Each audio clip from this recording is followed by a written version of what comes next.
Simon Le Bon from Duran Duran, and I'm inviting you to take the next step beyond the video, beyond the concert stage. It's a very special live show with Duran Duran, and you're going to see it right here on Cinemax. Watch for the Cinemax premiere of Duran Duran, the video concert, Friday, August 17th. Move it along as far as we possibly can, and if possible identify ourselves with something which is a new industry, because it's new, it's exciting, there's endless possibilities in it, and there really are. And so we did things like we went on locations, and we started getting these stories into the videos and coming up with images and spending money on it, which a lot of other people weren't prepared to do. People are always asking me the same question, do you write the songs for the visuals? And I must say no, because it's not the kind of thing which would be good for a pop group.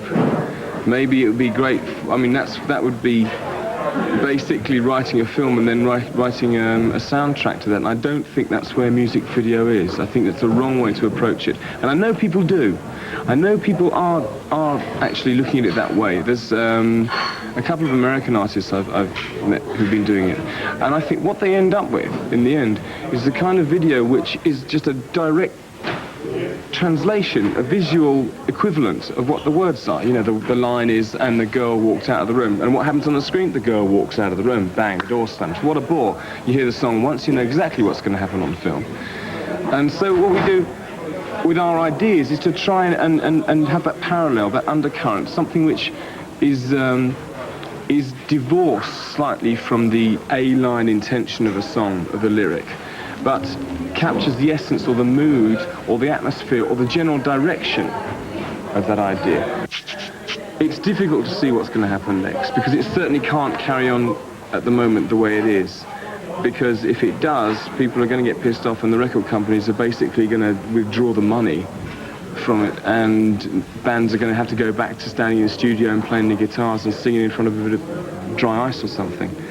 So it's very much up to the artists and the directors to try and take it further, to try and come up with original ideas, and that is what we are trying to do now. We're trying to forge a new kind of direction, take video and make it into a new tool for us to use.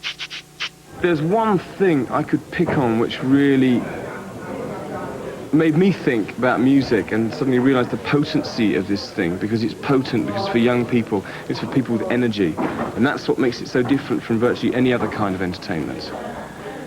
The one thing that changed my life in that direction was punk rock in the 1970s.